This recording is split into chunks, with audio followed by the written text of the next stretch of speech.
Texas is recognized. Thank you, Mr. Speaker. I'd now like to yield 5 minutes to the representative from Pennsylvania, Mr. Kelly, the sponsor of this resolution. Gentleman from Pennsylvania is recognized for 5 minutes.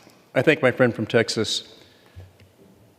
Mr. Speaker, tonight I rise in support of my resolution, H-Res 1367, which would establish a task force on the attempted assassination of former President Donald J. Trump.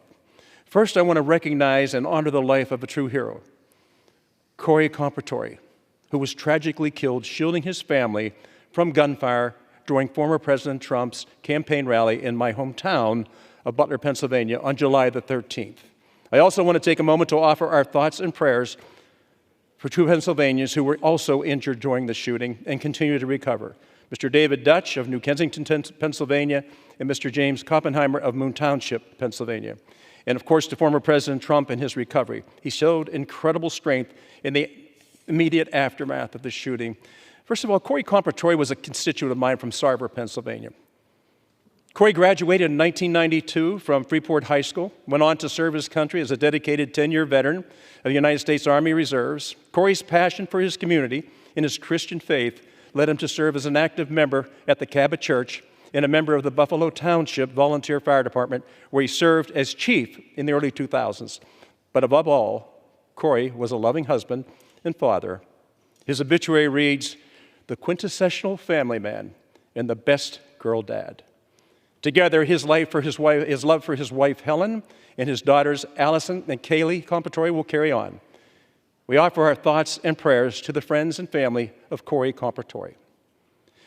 Mr. Speaker, on July 13, 2004, the nation watched in horror as the gunman attempted to assassinate the Republican Party's nominee for president, former President Donald J. Trump. This day will go down in infamy in American history, but no more.